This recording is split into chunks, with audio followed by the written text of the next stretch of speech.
Salary के बाद में दूसरा हेड आता इनकम फ्रॉम हाउस प्रॉपर्टी। उसका अपना पहला लेक्चर कौन सा हेड है ये? Income from house property. अब जब मैं बोलता है इनकम फ्रॉम हाउस प्रॉपर्टी तो what strikes to your mind और आर माइंड कि सर कोई तो भी घर से अपने को अगर इनकम हो रही होगी तो, बट ऑब्वियसली रेंट की बात चल रही, तो सर अगर अपने को कोई घर से रेंट मिल रहा होगा तो शायद टैक्सेबल अंडर दिस हेड होता होगा। हाँ, वेदर मैं सैलरी से कमाऊं या मेरा पीजीबीपी बिजनेस हो, ये मेरी इनकम तो है ही। इसके अलावा if I have some house properties, but house property की डेफिनेशन डिफरेंट है यहाँ पे। जब मैं हाउस प्रॉपर्टी की बात कर रहा हूं तो हाउस प्रॉपर्टी यानी सिर्फ घर नहीं होता, हाउस नहीं होता। हाउस के अलावा अगर मेरे पास में शॉप है, अगर मेरे पास में गोडाउन है, अगर मेरे पास में गोडाउन है, that these also are covered under the head income from house property। House से मेरे को रेंट मिले, शॉप से रेंट मिले या गोडाउन से रेंट मिले, हमारा मानना सिंपल है, चार दीवारी उसके ऊपर में छत, हो गया हाउस प्रॉपर्टी। वो शॉप है, दुकान है, गोडाउन है, घर है, फार्म हाउस हो, वॉट एवर इट इज। हाँ, ओपन ग्राउंड है, यानी मेरा यहाँ पे रामनगर में एक 10,000 स्क्वायर फीट का ओपन प्लॉट है। शादियों के दिनों में इतने सावे रहते कि लोगों को मंगल कार्यालय मिलते नहीं, तो मेरा प्लॉट लोग भाड़े से लेके वहां पे शादियां करते। एक बार तो ऐसा हुआ कि प्लॉट पे तीन तीन लोगों ने शादियां कर लिया, जिसको जो पंगत में जाके बैठकर खाना खा लो, इतनी मजा आ रही थी। कमिंग टू द पॉइंट, अगर मैं प्लॉट भाड़े से दे रहा हूं तो जो प्लॉट से मेरे को रेंट आ रहा, that is not income from house property, वो ग्राउंड हो गया। हाउस प्रॉपर्टी के लिए मिनिमम होना कि चार दीवारें और एक छत, दैट इज कॉल्ड एज। क्यों छत बोल रहा मैं? स्विमिंग पूल अगर भाड़े से दिया होगा मैंने तो इनकम फ्रॉम हाउस प्रॉपर्टी नहीं आती। सर चार दीवारें रहती नीचे, हाँ ना, पर ऊपर छत नहीं रहता। So as to be termed as house property it should have चार दीवारें और छत and land appurtenant thereto. अगर स्विमिंग टैंक के बाजू में अगर चेंजिंग रूम है, income from house property. Stadium के बाजू में अगर चेंजिंग रूम है तो income from house property. Lawn है बड़ा सारा और दो रूम बना दिए खाना बनाने के लिए, we may termed as income from house property, but depends, there are some conditions.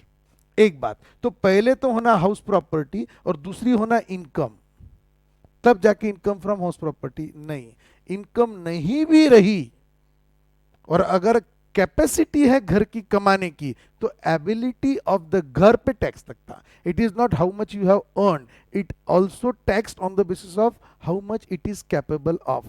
यानी it is not annual income from the house property, annual income from house property is taxable. It is not like this. Then it is annual value of the property which is taxable। यानी क्या? अगर घर की अगर annual value है और मैंने भाड़े से नहीं भी दिया तो it is taxable as income from house property, क्योंकि उसमें एबिलिटी है। हम कंपेयर क्या करते हैं? Fair rent is compared with actual rent. अगर एक्चुअल रेंट है, हमने 10 रुपए महीने से यानी 120 रुपए साल का रेंट लेते और घर की हमने क्या किया, 10 रुपए महीने से भाड़े से दे के रखे हुआ है, हमारे को रेंट कितना आ रहा है? 120 रुपए। और मार्केट में अगर इसका रेंट अगर 15,000 रुपए महीना है तो 15,000 इंटू 12, 1,80,000 रुपए। What will be taxable? Whichever is higher, 180। It is not actual rent, then it is fair rent. फिर तो हर कोई ऐसे ही करता था, टैक्स नहीं देना पड़े इसके लिए। गवर्नमेंट का तरीका है। क्या बोले इन्होंने? अब देखो इंग्लिश में पढ़ेंगे तो आपको ज्यादा समझ में आता, ठीक है ना, आप तो सब अंग्रेज लोग हो। The annual value of any property comprising of building और land appurtenant thereto of which the assessee is owner is chargeable tax under that income from house property even if, oh my god, even if he is not in receipt of actual income। क्या जरूरी है? Annual value एक। दूसरा क्या जरूरी है? Comprising of building और land appurtenant there to. तीसरा क्या जरूरी है? SSC is owner of the property. Owner होना ना, घर रहने से कुछ नहीं होता। मेरे पास में मकान है लेकिन उसका मैं ओनर नहीं हूं तो उसकी इनकम मेरे को टैक्सेबल होगी क्या? ना। अब एक एक चीज है, क्या बोला है नीचे में, अपन हर एक चीज को इलाबोरेट करेंगे। पहले the process of computation of income under the income from house property starts with the determination of annual value of the property. सबसे पहले मेरे को क्या निकलना पड़ेगा? Annual value. ठीक है, income is tax under the head income from house property if the following three conditions are satisfied. कौन कौन सी? Property should consist of any building और land appurtenant thereto, I already told therein. Second, assessee should be owner of the property. और तीसरा, sir there should be annual value, नहीं, it should not be used for the purpose of business. अगर वो house property अगर अपन दुकान के लिए वापर रहे होंगे देन उसकी annual value income from house property में टैक्सेबल नहीं होगा, वो ऑटोमेटिकली बिजनेस के अंदर में चार्जेबल टू टैक्स हो जाएगा। ठीक है, तो तीसरा, property should consist of building और लैंड अपरेंट देयर टू, ये होगी पहली कंडीशन। दूसरी कंडीशन हो गई ही शुड बी ओनर, और तीसरी कंडीशन हो गई property should not be used by the owner for the purpose of any business or profession carried on by him the profit of which are chargeable to income tax act. Income tax क्यों ऐसा बोलाऊंगा? देखो, मेरे को business income है 7 लाख रुपए, अगर मैं दुकान भाड़े से लेता था तो उसको 1 लाख रुपए का रेंट देना पड़ता था, तो गवर्नमेंट को टैक्स कितने पे देता था मैं? 7 लाख माइनस 1 लाख का रेंट, यानी कितने पे टैक्स देता था? 6 लाख पे। अब अगर मैं मेरी दुकान में अगर काम कर रहा हूँ तो मेरी इनकम है 7 लाख, रेंट कितना दे रहा मैं? 0, तो मेरे को पीजीबीपी में इनकम कितनी होगी मेरी बिजनेस से? 7 लाख रुपए। यानी अल्टीमेटली दुकान के 1 लाख पे टैक्स लग गया ना मेरे को। वो दुकान जो बिजनेस के लिए यूज हो रही है उसके कारण मेरा बिजनेस का प्रॉफिट 1 लाख से बढ़ गया। यही अगर मैं खुद के दुकान में बिजनेस नहीं करता और दूसरे की दुकान में करता था तो 1 लाख का रेंट कम हो जाता था, तो मेरे को 6 लाख पे टैक्स लगता था, अब 7 लाख पे लग रहे, यानी ऑटोमेटिकली दुकान का रेंट टैक्स हो गया। कहाँ टैक्स हुआ? लेकिन इनकम फ्रॉम बिजनेस में, not income from house property में। तो हाउस प्रॉपर्टी में टैक्स होने के लिए क्या क्या होना? एक, there should be land or building, sorry there should be building and land there too. Second, owner. तीसरा, building should not be used for the purpose of business. Sir वो बिल्डिंग है ना क्या? सर एक बार क्लियर करो बरा। देखो rental income of a vacant plot, वो अपना रामनगर का प्लॉट जहां पे बच्चे क्रिकेट खेलते हैं, जहां पे लोग शादियां मनाते हैं, anyways, not appurtenant to building, rental of a vacant plot is not charge tax under that income from house property but it is taxable under that PGBP और आईएफओएस। एक तो इनकम फ्रॉम अदर सोर्स में taxable होगा या PGBP में होगा। अगर ये रेगुलर काम होगा मेरा वैकेंट प्लॉट भाड़े से देना करके, then it is PGBP. Building, then what is definable part is building. Building यानी क्या? बिल्डिंग यानी सर बिल्डिंग, ओके। मेरे को तो इंग्लिश में बहुत ही प्रॉब्लम है यार, लैंग्वेज में प्रॉब्लम है, वर्ड्स में प्रॉब्लम है। बिल्डिंग, बिल्डिंग यानी वो जिसका कंस्ट्रक्शन कंप्लीट हो चुका, it is already completed and people call it as building. अरे ये ऐसा कंटिन्यूअस वाला वर्ड कैसे आ गया building? But anyway I can't argue on that part, है भाई है, चलो ठीक है। बिल्डिंग, बिल्ट बोलना चाहिए था, हमारा बहुत बड़ा बिल्ट है, लोग बोलते हैं हमारी बहुत बड़ी बिल्डिंग है। Anyway coming to the topic, building, residential house whether let out और सेल्फ ऑक्यूपाइड, भाड़े से दो या खुद रहो, building let out for office use और फॉर स्टोरेज और for use as a factory. आप उसमें फैक्ट्री है आपकी या आपकी है ना, दूसरे किसी को भाड़े से देके रखी होंगी, क्योंकि खुद कर रहे होंगे तो फिर नहीं चलता। ऑफिस यूज के लिए building let out for office use हो, दुकान हो, वॉट एवर इट इज, या रेसिडेंशियल हाउस हो, everything is treated as building. Apparent thereto, apparent land in respect of a building may be in the form of approach roads to and from public street. समझा क्या approach road क्या रहता? एक main road है, वहां से मेरी जो बिल्डिंग है थोड़ी सी अंदर है, लेकिन वो मेन रोड से बिल्डिंग तक के का रास्ता हमारा है, हमने हमारे प्लॉट में से डाले हुआ है, और उसके ऊपर में लिखा हुआ है ये मैंगो रास्ता नहीं है, यानी ये आम रास्ता नहीं है, ऐसा लिखा रहता है उसके ऊपर में, यानी ये हमारा पर्सनल रास्ता है। That is also included under that income from house property. मैं बीच में इंग्लिश में बोलना चालू कर देता ऐसा मैंगो रास्ता वगैरह, तो you can understand those thing. Appurtenant land in respect of a building of may be in the form of approach roads to form public trees, compounds, playground, car parking areas, roads and all those things. These are included in parking areas, these are included in building and land apparent there too. फिर दूसरा क्या हो गया, मैं इसके अंदर में इन्होंने लिखा नहीं, लेकिन बिल्डिंग यानी 4 दीवारी एक roof, then it is called as building and thereafter land apparent there too. SSC should be owner of the property. Sir ऐसा तो होना ही चाहिए, हाँ ना, ओनर भी चलता, डिम्ड ओनर भी चलता।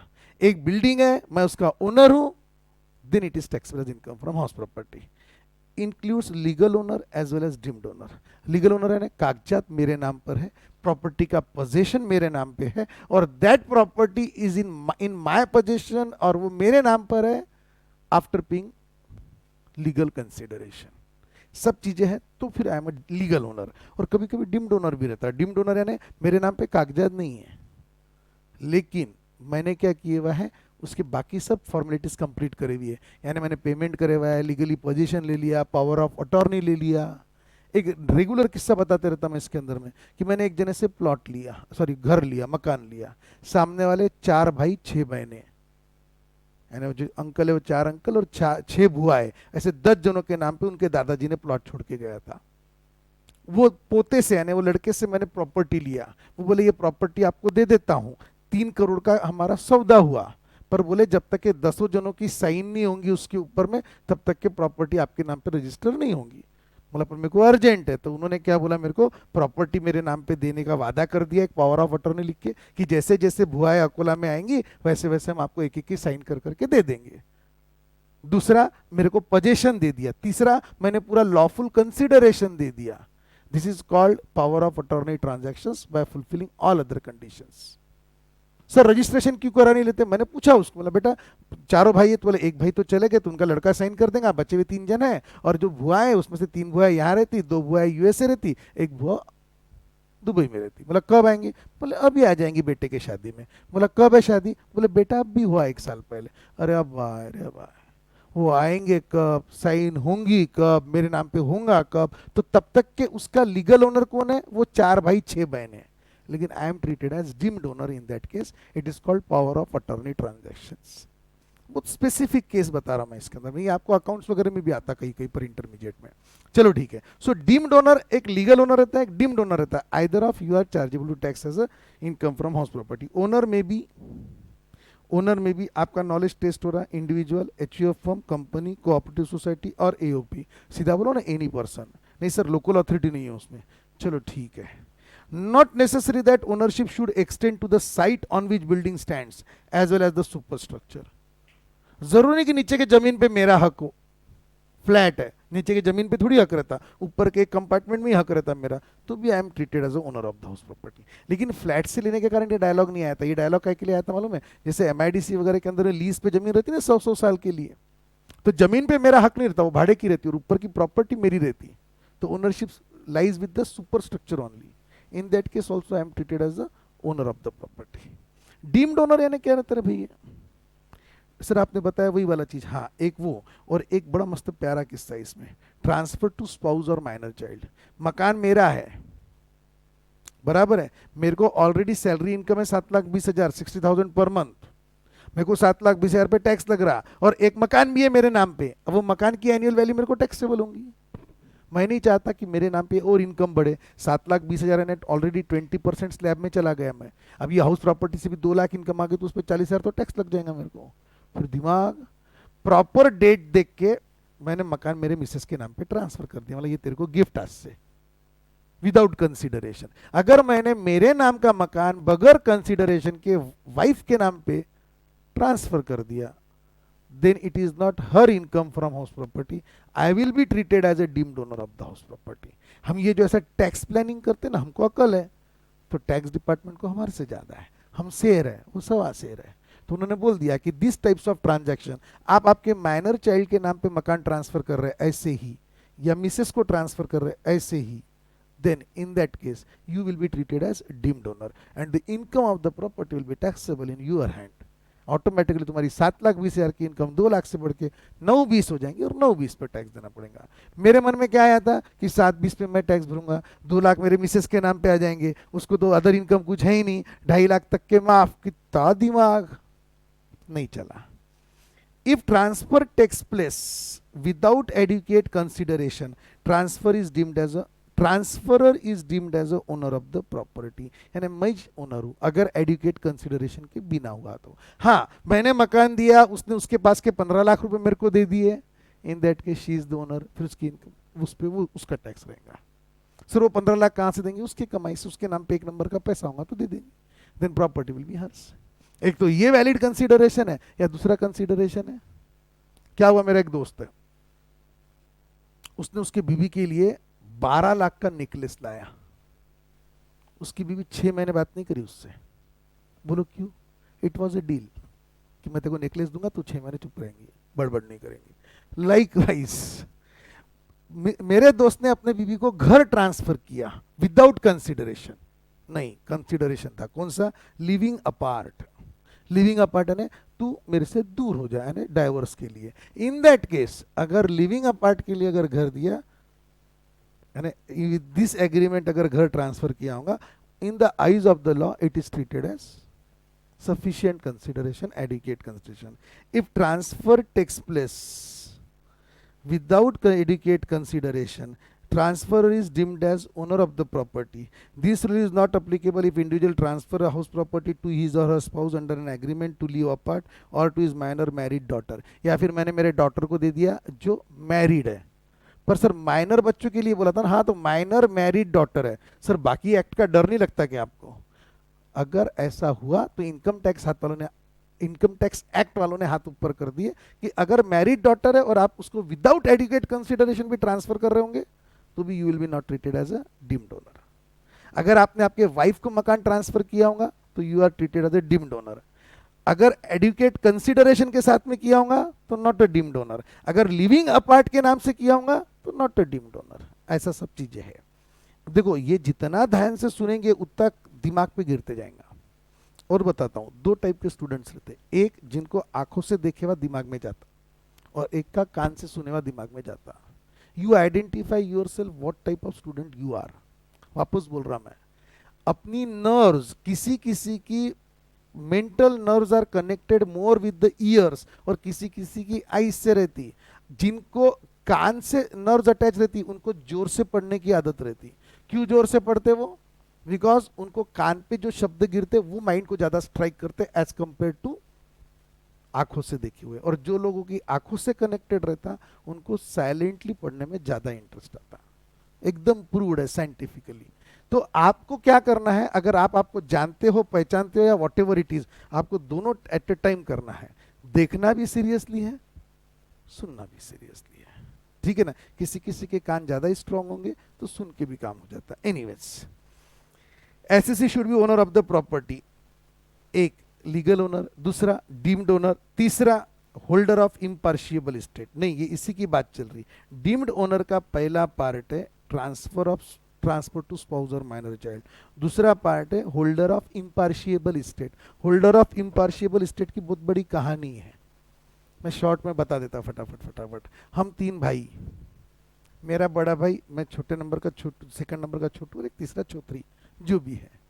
अब हमारे एंसेस्ट्रल प्रॉपर्टी हमारे पास में है, यानी दो हवेलियां बड़े भैया के नाम पे गई, एक बड़ा मकान और एक खेत मेरे नाम पे आया, एक छोटा मकान और बड़ा बिजनेस छोटे भाई के नाम पे आया।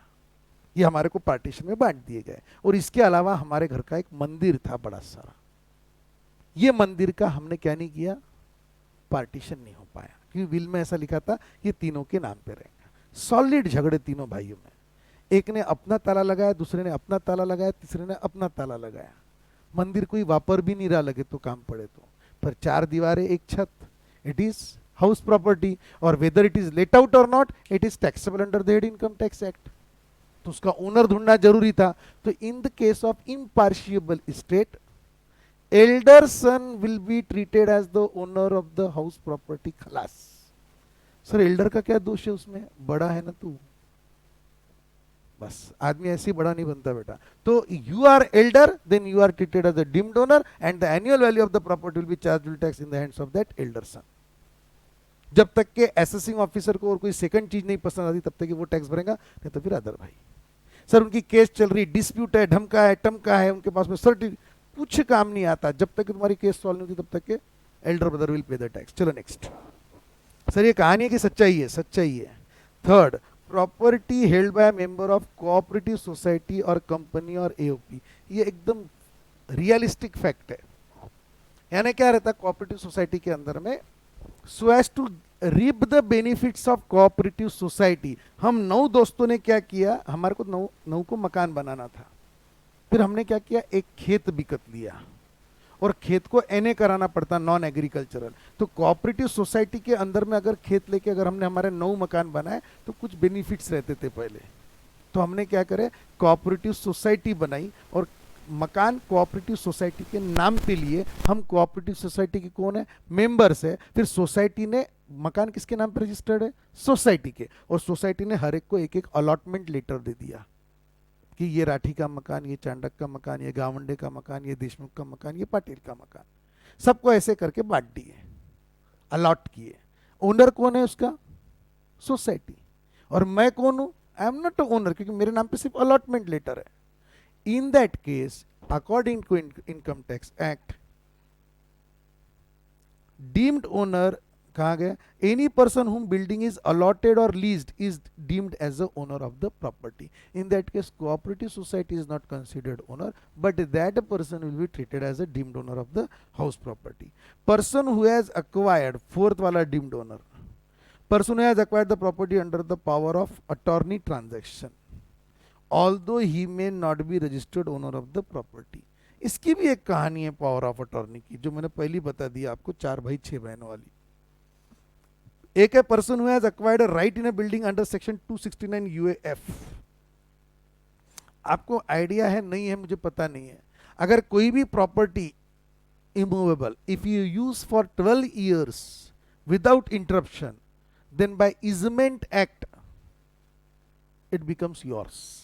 यानी अगर मैं किसी का खेत 12 साल से जोत रहा हूं, मैं किसी के मकान में 12 साल से रह रहा हूं, then automatically because of my sincere regular continuous presence I become the owner of the property. इसलिए वो घर वगैरह जब भाड़े से देते तो कितना टेंशन रहता, 11-11 महीने का लीज बनाते, ऐसा करते वैसा करते, इसलिए रहता कि अगर कंटिन्यूस 12 महीने 12 साल अगर पोजीशन में आ गए मेरे, तो आई मेक राय लाइक दैट। कितने लोग हैं मेरे रिलेटिव ऐसे हैं कि जिस आदमी ने उनको दुकान भाड़े से दिया कि तू बाहर गांव से आया, तू अकोला में सेटल होना चाहता, ये ले दुकान भाड़े से ले, तू तेरी जिंदगी चालू कर दे यहाँ पर।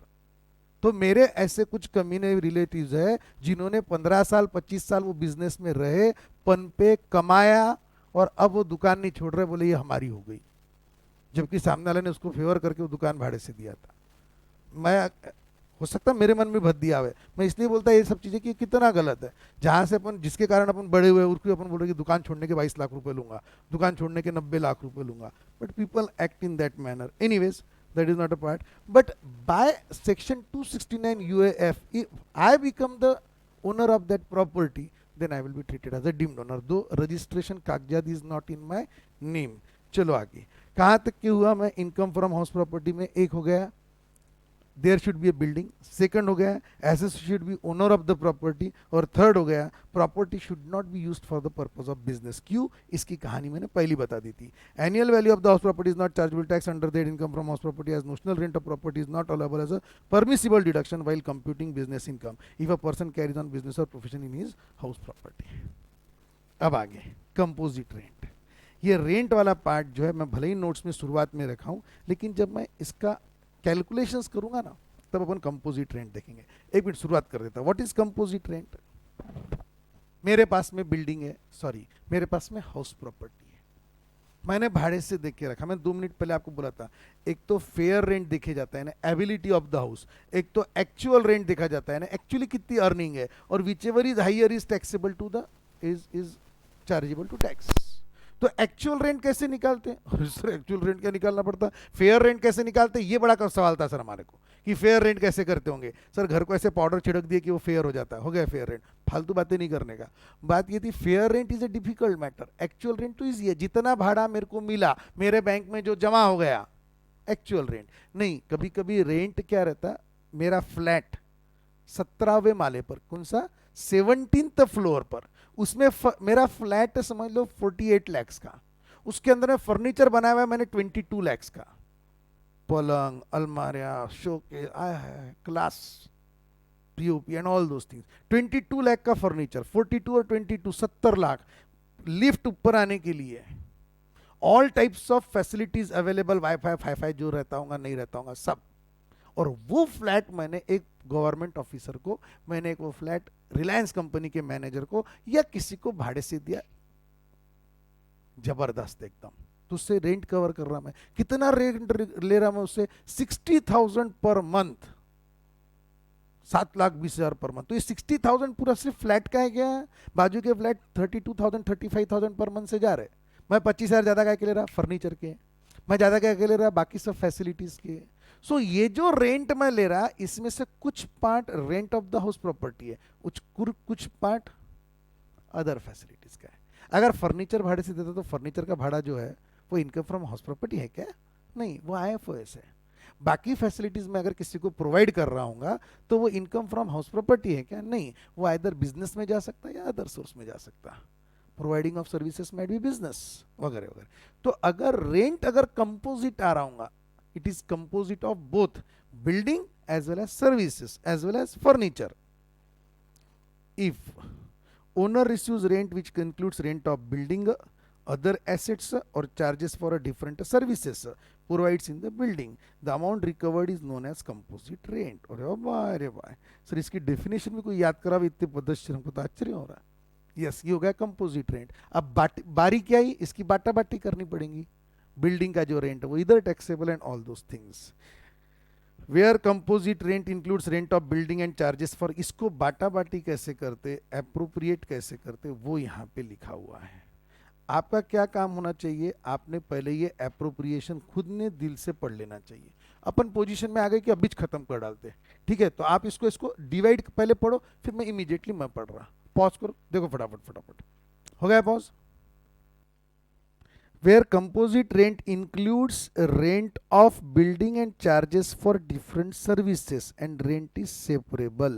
rent is separable यानी मैं बोल सकता कि मकान के 35 और फर्नीचर और अदर सर्विसेज के 25, अगर ये सेपरेट है, रेंट इज सेपरेबल, देन फिर क्या टेंशन है वो सर? जो बिल्डिंग का है वो बिल्डिंग का, और जो सर्विसेज का है वो आईएफओएस। इन्होंने ऐसा बोले तो मजा आया, अपने बोलने से क्या होगा? The amount which is attributable to the use of building is to be assessed under the income from house property and the amount which is attributable to rendition of services is charged to PGBP or IFS. Oh my god. Where composite rent includes rent of building and let out of assets and lettings are inseparable. सुनो ना, बड़ा प्यार की चीज है। यानी मैं building भी दे रहा और साथ में एसेट भी दे रहा, and both are inseparable. For example talkies, हमारे यहाँ पे लोग आते 3 घंटे के लिए, हमारी टॉकीज भाड़े से लेते चेयर। सर चेयर पे बैठने के लिए नहीं आता, वहां पे चेयर के साथ में पर्दा रहता, एसी रहता, सब वातावरण रहता, सुनाई। सर्विसेज भी दे रहे हैं आप, सिर्फ बिल्डिंग रेंट पे नहीं जा रही। These are not separable. कोई बोलता मेरे को टॉकीज में पिक्चर नहीं देखना, सिर्फ बैठना है, इसके लिए नहीं आ सकता कोई। This things are inseparable. हमने होटल के अंदर में, लोग हमारे यहाँ पे 4-4 दिन के लिए होटल भाड़े से लेते।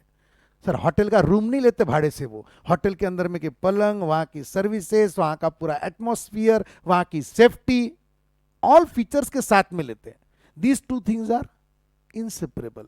बिना ये सब चीजों के कोई वहां पे आके रह नहीं सकता, और बगैर रूम के बाकी कोई ऐसे पलंग वलंग सर्विसेज ले नहीं सकता। These two things are inseparable. मैंने मेरी फैक्ट्री भाड़े से दिए हुआ है, plant, I specifically say plant यानी बिल्डिंग इस तरीके से बनाया, उसमें मशीन्स इनबिल्ट है, ऐसा स्लोप जाता है सीमेंट का, कंक्रीट का, और वहां पे मशीन अटैच है। तो ये पूरा प्लांट है हमारा, बिल्डिंग सहित। तो प्लांट में से मशीन अलग कर दिया ना, मशीन की कीमत है ना बिल्डिंग की कीमत है। In that case this lent out of the property is treated as income from business. It is such income is tax under PGBP और आईएफओएस। आपको जैसे ही मैंने ऐसा बोला हो तो आपके दिमाग में आऊंगा, अरे यार होटल का क्या करते होंगे। मैंने मेरा ट्यूशन हॉल भाड़े से दिया था, हॉल में आके चटाई पे डाल के थोड़ी बैठने वाले पुट्टे, desk bench, board, mic system, everything was there in, and two lettings are inseparable. Then that rent should be chargeable. हाँ, अगर मैंने बोल के दिया होगा कि बिल्डिंग के 17,000 रुपए और फर्नीचर और इसके सबके 6,000 रुपए, इन दैट केस दोनों अलग अलग कर सकता था मैं। ठीक है, नेक्स्ट। वेन, अब और क्या बच्चे, सब तो बोल दिया सर। वेन कंपोजिट रेंट, अरे रुकना रे भाई, कलरफुल कार्यक्रम। When composite rent includes rent of building and let out of other asset and two lettings are separable. Sir पहले क्या था? पहले सर्विसेज थी, और अभी पहले एसेट्स थे, अभी भी एसेट्स है। देखो पहले वाले में भी एसेट था, अभी भी एसेट्स है, लेकिन वहां पे इनसेपरेबल सेपरेबल है। अगर एसेट सेपरेबल है तो if letting is one is generally acceptable, if letting of one is generally acceptable without letting of other. यानी जैसा मैंने मेरा क्लासरूम बोला था, बिल्डिंग अलग और मैंने फर्नीचर अलग। अगर ऐसा होता था कि सिर्फ बिल्डिंग भी भाड़े से जाती होंगी, वो खुद के फर्नीचर लाके रख सकता, टॉकीज में नहीं पॉसिबल, होटल में नहीं पॉसिबल। लेकिन जहां पर दोनों letting is separable, then income from letting of building is taxable under the income from house property, and income from letting out of other asset is taxable under that PGP और IFRS. ये दोनों same है, सिर्फ दोनों में फर्क क्या है? डिफरेंशिएशन नहीं खेल रहे अपन, सिर्फ ये सर्विसेज से ऊपर में हरा रहा है जो, और ये पिंकी पिंकी व्हाट कलर जो है वो एसेट्स का है. Computation of income from house property. अब इंपॉर्टेंट मैटर है कि इनकम फ्रॉम हाउस प्रॉपर्टी किस तरीके से कंप्यूट की जाती. यहां पे in annual value of the house property is taxable. Annual value यानी आपने जितना कमाया या प्रॉपर्टी जितनी कमा सकती वो टैक्सेबल है. और वो जो एनुअल वैल्यू है दैट इज कॉल्ड एज गांव. गांव सर घर का वैल्यूएशन कर रहे हैं कि शहर का वैल्यूएशन कर रहे हैं? अब एक गांव का मतलब है ग्रॉस एनुअल वैल्यू. सिर्फ इसको गांव बोलने वाला मैं अकेला ही हूँ. दुनिया उसको ग्रॉस एनुअल वैल्यू बोलते हैं, पर मेरे को क्या मालूम उसको गांव बोलने में मजा आता. नाव गांव वस्तु प्राणी बहुत खेले हमने बचपन में, तुमने भी खेले होंगे. नेम नाव गांव, नेम प्लेस एनिमल थिंग्स, फिर बी आया तो बी पे से गांव लिखो, बी पे से प्लीज, ऐसे वगैरह वगैरह. हमने बहुत खेले थे. हमने हाउस प्रॉपर्टी में गांव और नाव बना दिया. नाव गांव तो यहाँ पे आ गया, वस्तुएं आप देखो पेन वगैरह वगैरह, और प्राणी खुद तुम हो. एनीवेज, तो लेट्स प्ले नाव गांव वस्तु प्राणी. हाँ, तो पहले गांव निकालना पड़ेगा. गांव is what? Annual value of the property, gross annual value of the house property. पूरा हाउस प्रॉपर्टी का टॉपिक ये कैलकुलेशन में ही निपट जाता. कौन सा? ये आ गया कि उसके बाद में कुछ भी नहीं है. पहले एनुअल वैल्यू, जैसा मेरा एक फ्लैट है, मैंने ये फ्लैट भाड़े से देके रखा है 1,20,000 रुपए साल का. 1,20,000 हो गया उसका actual rent what I receive, और उसकी कैपेसिटी है 1,50,000 रुपए की फेयर रेंट. तो हो गया उसका गांव 1,50. अब मजेदार चीज देखो, ये 1,20,000 मैंने भाड़े से दिया, समझ लो उससे रेंट वसूल भी नहीं कर पाया हूंगा मैं, उसने डुबाया भी होगा मेरा रेंट, तो भी 1,50 पे टैक्स लगता. फिर कुछ कैसी सिस्टम है? हाँ, ऐसी सिस्टम है. अपन और डिटेल में पढ़ेंगे गांव कैसे, पूरा हाउस प्रॉपर्टी में गांव कैलकुलेट करना ये बहुत बड़ा विषय है. ठीक है, एक बार गांव आ गया, क्या निकली मेरी हाउस प्रॉपर्टी का गांव? 1,50,000. उसमें से म्यूनिसिपल टैक्सेस माइनस करो. क्या माइनस करो सर? म्यूनिसिपल टैक्सेस नहीं, पूरा नाम लो, है ना. Municipal taxes paid. जैसे आपके पूरा नाम लेना पड़ता है ना, फुल नेम बोलते हैं अपन, सिर्फ नाम लेके नहीं होता. मुकेश, आगे बोल भाटिया, तो मुकेश भाटिया. वैसे municipal taxes more important is आयला paid. So municipal taxes are deductible on payment basis if borne by the owner. Borne by the owner. अगर मैंने बियर किया होगा, तो अगर मैंने म्यूनिसिपल टैक्सेस टेनेंट पे शिफ्ट कर दिया होगा, फिर नहीं मिलता डिडक्शन. तो दो चीजें, एक पेमेंट बेसिस पे और एक born by the owner. Sir ऐसा कहाँ लिखा है? आएगा ना, हर चीज आएंगी. पहले गांव के बारे में डिस्कशन है बहुत सारा. ये देखो गांव ही चल रहा है इतनी देर तक. ओ बाप रे, अभी क्या है, बड़ी बड़ी ब्रैकेट ब्रैकेट बहुत बहुत मस्त है. ये देखो उसके problem 25-30 problem. Oh my God, सिर्फ गांव ही गांव चल रहा है. फिर उसके बाद में म्यूनिसिपल टैक्स, ये देखो जो मैंने बोला, उसके ऊपर में पूरा डिडक्शन है. These taxes are allowable as deduction from the गांव only if it is borne by the assessee and it is actually paid during the previous year. Sir हो गया ना, आप नीचे डायलॉग बोलते 2 ही लाइन में खत्म हो गए. यहाँ पे तो और बहुत बड़ी दुकान दिख रही. चल जब टाइम आएगा तब देखेंगे, अभी टॉपिक पे आते हैं अपन. चलो ठीक है सर, ऐसा मत करो, हमको भूख लग रही टॉपिक की बहुत सारी, कब पढ़ना कब नहीं. बस अब भी हो जाता 10-12 लेक्चर में. हाँ, फिर गांव में से म्यूनिसिपल टैक्स माइनस कर दिए, then what is left is now. और नाव में से मिलता डिडक्शन. जैसे ये मकान से अगर मैं 1,50,000 रुपए कमा रहा, तो क्यों कमा रहा? क्योंकि मैं 10,000 का म्यूनिसिपल टैक्स पे कर रहा. तो मेरी कमाई 1,50 कहाँ है सर? 1,40 ही है. वैसे तो 1,20,000 ही रेंट आ रहा, लेकिन मेरे पे जाती हो रही इनकम टैक्स डिपार्टमेंट की, गवर्नमेंट की. सर फिर आप अपील क्यों नहीं करते हैं? वो बोलते हैं देश में रहना है तो रहो, नहीं तो जाओ, हमारे यहाँ पे यही कायदा है. फिर इससे तो अच्छा रहने में फायदा है. चलो ठीक है, जो भी है, देश है अपना. तो 1,50 में से म्यूनिसिपल टैक्स 10,000 का लीगल मैटर मेरे को मिलना चाहिए डिडक्शन, क्योंकि मैं पे कर रहा. हाँ, तो 1,40 पे टैक्स. इसके अलावा ये घर में मेंटेन कर रहा ना, रिपेयरिंग होता होगा उसका, कलरिंग करना पड़ता होगा, मैं वाटर टैक्स भरता हूँगा, बहुत सारी चीज़ें हैं ना, ग्राउंड रेंट भरता हूँगा, मेंटेनेंस चार्जेस देता हूँगा, दुनिया भर के खर्चे. तो और डिप्रिसिएशन होता होगा मकान का, तो उसका डिडक्शन. तो पहले क्या था, आज से 25 साल पहले, 20 साल पहले, हर एक चीज का अलग अलग डिडक्शन मिलता था, जितना खर्चा किया होता, भूल जाओ उसको. अब इन्होंने क्या किया, डायरेक्ट स्टैंडर्ड डिडक्शन देते. जितना आपका नाव है standard deduction is 30% of now, इसमें सब आ गया। Now this deduction is irrespective of expenditure, आप खर्चा करो या ना करो, जितना आपका नाव है, अपना कितना आया था 140, तो 1,40,000 का 30% 42,000 इज डिडक्टिबल। और बचे हुआ उसमें और एक डिडक्शन दिया, interest on loan taken for the acquisition of the property, घर खरीदने के लिए जो आपने लोन लिया उस पे का इंटरेस्ट का डिडक्शन मिलता। दो चीजें इसमें भर भर के पढ़ना है, कैलकुलेशन ऑफ गांव और calculation of interest on loan. ये दो चीजों का हिसाब आ गया कि अपना इनकम फ्रॉम हाउस प्रॉपर्टी हो गया। एक लेक्चर गांव का, एक लेक्चर इंटरेस्ट का, बाकी के 4 लेक्चर प्रैक्टिस के हो गए। आज का एक और आगे के 6 लेक्चर, ऐसा मेरे को लगता। फिर जिंदगी मालूम नहीं क्या क्या करते तो ये लोग। चलो ठीक है, ये हो गया income from house property. Sir ये 3-3 कॉलम क्यों देके रखे होंगे सर इसके अंदर में? एक है सेल्फ ऑक्यूपाइड, एक्चुअली जरूरत नहीं है ऐसा। एक है लेट आउट और एक है deem to be let out. Sir यानी क्या? यानी आगे सब आ जाएगा, पहले अपन कैलकुलेशन कर लेते, उसके बाद में देखते अपने लिए अभी कितना दायरा जरूरी था। बस ये इतना ही दायरा, इधर की चीजें नहीं देखी तो भी चलता, मैंने नोट्स में दे दिया, आपको रिवीजन के समय काम आती।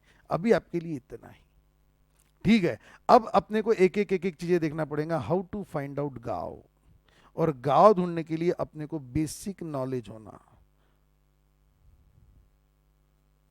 बेसिक नॉलेज यानी what is municipal value, what is fair rent, what is standard rent, what is unrealise rent. Sir हमको सब ये मालूम है, हाँ मालूम है ना, तो एक बार पढ़ लेना इसको घर पे जाके लेक्चर के बाद में, कि municipal value of house property क्या रहती, फेयर रेंट क्या रहती, जो आपको मालूम है उसको कंफर्म कर लो। फिर वो आ गया कि फिर मैं आपको बता सकता what is determination of gross annual value, how it is done. Next lecture is more important, more interesting, more happening, ठीक है। All the best, thank